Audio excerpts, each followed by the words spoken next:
everybody. You are listening to the Minding Mind podcast, where we live life with ease, connection, and permission to just be. Hallelujah. I'm your host, Evelyn LeVasseur, and welcome back to another episode.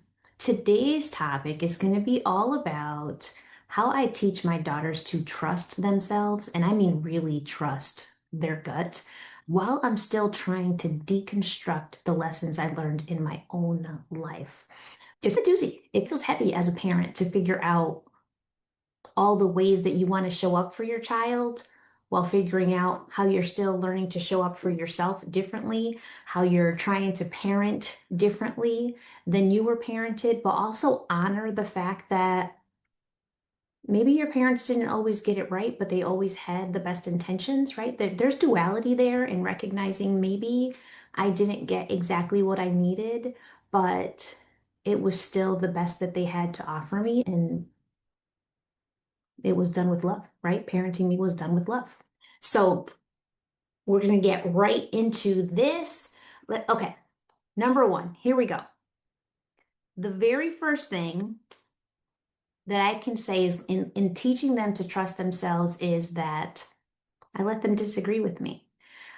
I'd never approach a situation with, I'm the parent, I know better. You need to just obey what I'm saying. Because if you really think about that, what we're teaching when we stick to this idea of because I'm older, because I know better, because I told you so, it literally teaches them that their inner knowing, their thoughts and their opinions are irrelevant. That no matter the situation, when there's an adult involved, they need to abandon everything that they think, feel, believe, and go with what the adult tells them. And I don't want that because I don't want them going through life thinking somebody else always knows better than them or that their voice isn't important. So listen, they're allowed to disagree with me respectfully. I approach situations respectfully. I expect them to respond with respect, but they're allowed to disagree. We are human beings who have different opinions. And ultimately, at the end of the day, we come to a conclusion together. I don't use phrases like, because I said so. I don't use phrases like, because I'm the adult. I don't say things like, I was young too. I know better. I don't do that because what they think is important. What they feel is important. What they experience is important. And if I'm not ready or willing to hear what they have to say today, why would they ever come and talk to me in the future? And then also, when they disagree with me, we usually continue a dialogue. I'll say what I'm thinking, they'll say what they're thinking, and I really listen. I really listen to what they're telling me because I know that it's not easy. I know that when somebody is challenging you, it's hard to say, hold on a minute, I feel differently. As their parent, I think it is my job to help them build that muscle, to figure out, I don't agree with what this person's saying. My whole gut is telling me this doesn't feel right. Let me speak my truth. And if that person is not hearing me, let me calm myself enough to show them I'm still sticking to my truth. So listen, they're kids. They have different opinions than me, totally normal, but still it's my job to hear them out and let them know that what they're thinking is important. Sometimes it changes the outcome. Sometimes it changes my mind. Sometimes it doesn't. But either way, they know that their voices are heard. And when I also make sure to tell them that I'm proud of them after. When we have a conversation that's really difficult, I always end by telling them, I am proud of you. I'm proud of you for being able to speak to what is important to you, even though it's hard. I'm proud of you for recognizing that you don't agree with what I'm saying and that you have an opinion that you can share with respect. I'm proud of you for listening to your gut. I'm proud of you for being fully honest and fully transparent and trusting me to receive your words. I am proud of you because it just will keep getting easier the more we practice this. And listen, the conversations sometimes are hard, but also we both always feel better in the end. The second one is I don't give them advice. When they come to me and tell me something happened with a friend, something happened with school, something happened with a teacher, I do not jump into giving them advice. So many people, I think so many people make the mistake of saying, what you need to do is, or what I would do is, it is not your situation. It is not you going out there to fix it. What you want is for them to trust themselves enough to handle it on their own. I don't give advice. I ask a lot of questions. I get real curious. When I'm asking questions, it's more like they'll tell me such and such happened. And I'm like, huh. First, I validate. That had to be hard, right? That had to be hard. Then I'll ask a question like, what do you think about that?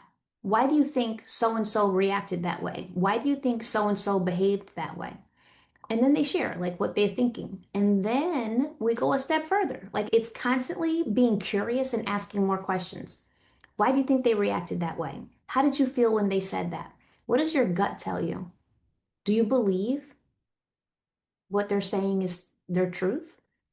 Do you have to accept their truth? Because one thing I teach them is duality. There is duality to everything.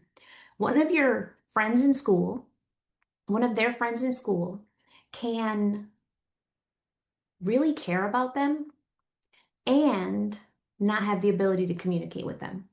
One of their friends can really care about them and not have the ability to stick up for them.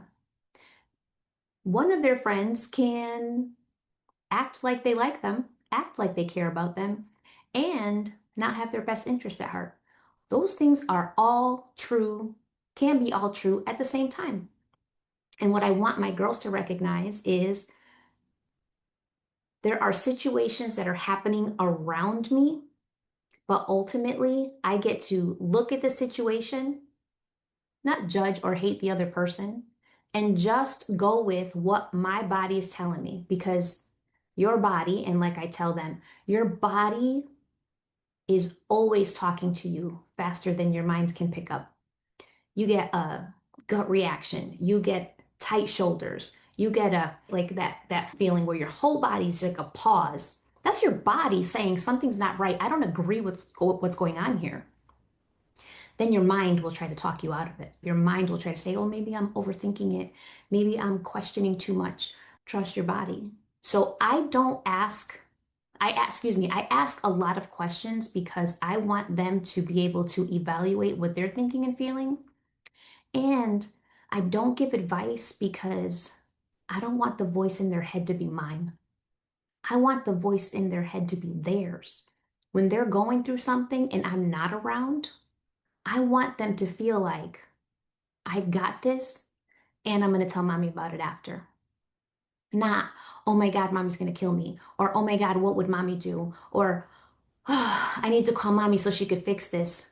Listen, to those two children of mine, I trust them.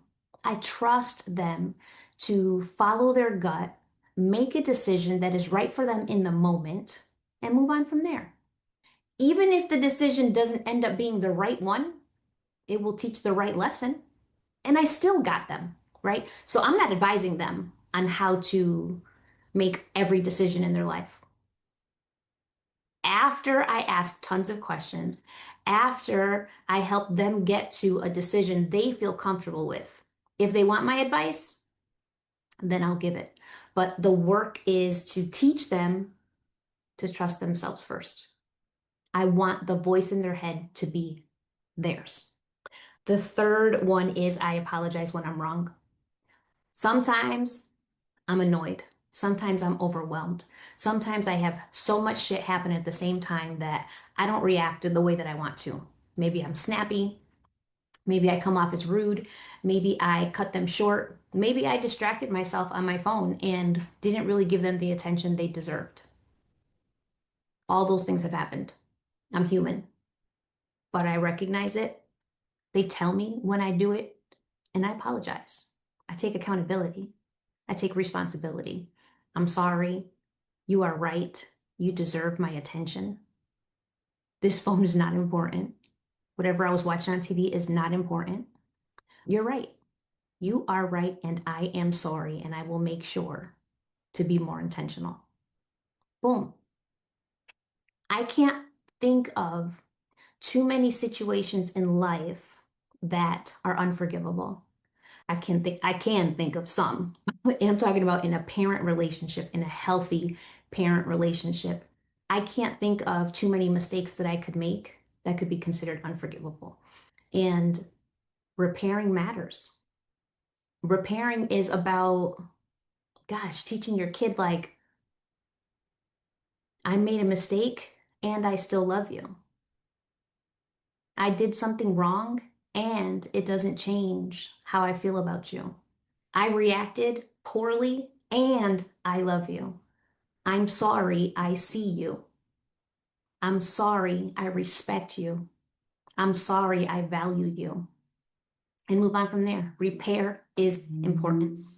Number 4, I do not judge my body and I never talk about anybody else's body, including theirs.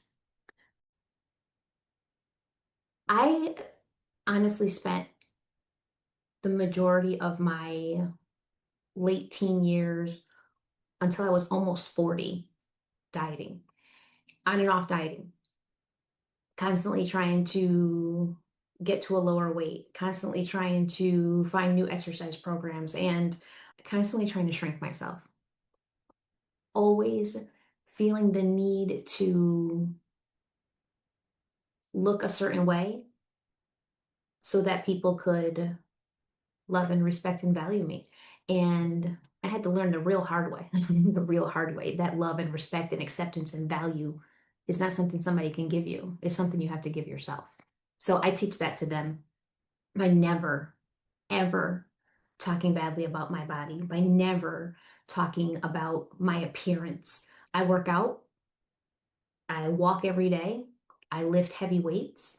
I don't run unless there's an emergency. Me and running, that's not my thing. But I do it for longevity. I do it for health. I do it because I want to be here for them as long as I possibly can.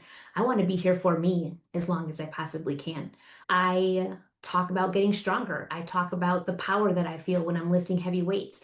I talk about the grounding and the way it helps me relieve stress. I talk about going for walks and how being outside in nature just makes me feel calm and comfortable and connected. I talk about how moving my body helps me connect more with my own thoughts and disconnecting from devices for those times. I want them to know that their bodies are really just a vessel. It's a vessel that's carrying the most important part of them, and that's their soul and their spirit. It's who they are.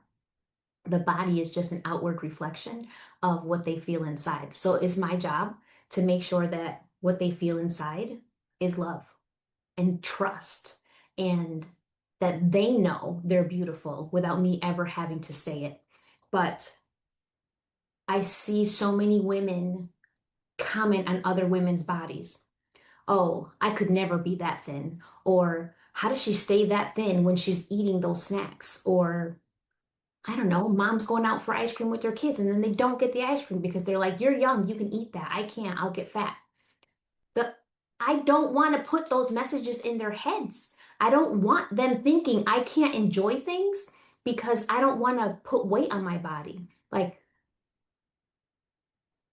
I wish we all understood that it is those little side comments, the little innocent comments that write stories in their mind about how they should behave, how they should feel about themselves, and how you feel about yourself. So there is no self-shaming in this house. They don't see it from me. They don't hear it from me. They don't hear me talk about that to anybody else. And I don't let other people bring that type of energy in here either. Because if I'm raising strong women, who love themselves and see themselves and value themselves, like all that other superficial shit has no place here. We're not focusing on what your body looks like. They're strong. These children are athletic and just grounded and centered, and that's who they need to keep focusing on being. And the last one, I let them watch me choose myself. I let them watch me do hard things. I let them watch what it looks like to make a decision and trust yourself in the process. They watch me record these podcast episodes. They watch me lead groups in coaching. They watch me take the stage. They watch me they watch me do things that are uncomfortable. But also, they watch me feel nervous, question myself, feel uncomfortable, and then do it anyway. They get to see in real time what it looks like to feel nervous, to feel uncomfortable, and then to trust yourself and say, I might be afraid, but I'm doing it anyway. I will do the hard thing even with my knees knocking. That's trust. I'm nervous, but I got it. I could be afraid, but I'm good. I don't know what's going to happen, but also I know that I'm covered. I am guided. I got this. They get to watch in real time what it looks to be a woman who loves and sees herself and values herself so much more than just what she looks like. So those are the 5 things that I do. I'm sure there are many more, but those are the 5 things that come to mind most in the forefront of my mind. And also just one, do not sleep on a car ride conversation. We have some of the best conversations when they get out of school or going for a drive, whatever it is. We're just chatting it up, start asking more questions. They're relaxed, so they're talking more. They don't hear me judging them, so they open up more. I am not shoving advice down their throats, so they're sharing more of their thoughts. There are times we pull up in the driveway after school and we sit out there for another 10, 15 minutes because the conversation is just good. That's not every day. Sometimes it's just, hey, how was school? Good. Okay, we're good. But other days it is we sit there and just chat and we don't come inside the house until they've said everything that they need to say. So I guess my message for you most is that your kids cannot trust themselves if you make every decision for them. They can't trust their gut if they're always worried about your reaction. They can't open up to you if they're worried that you're going to meet them with judgment. They can't share what they're struggling with or going through if they feel like you're going to have a bad reaction to what they tell you. And really, when you think about it, if you really just step back and think about it, reacting badly, trying to control what happens to them, you want to protect them, but you're also trying to control them because you don't want them to feel things that you used to feel. You're projecting. You are projecting. You can't protect them. You cannot protect them from everything that they're going to experience in the world, but you can give them a foundation that makes them feel like no matter what I encounter, I got this. I got me, and mommy's got me. You cannot stop them from feeling bad things. You cannot stop them from being hurt when they leave your presence. But you can make sure that whatever they go through, they don't feel alone. They don't feel they don't feel like they can't handle themselves. You build the foundation and watch them surprise you. Watch them surprise you. That's my word for you today. Guys, thank you for joining me and listening to me riff about what's going on in my house and listening to another episode of Minding Mine. If this episode resonated with you, I want you to comment, rate, and review the podcast. You know that your feedback helps me grow. And until next time, I want you to go live your life on your terms and mind your business. I will catch you in the next episode.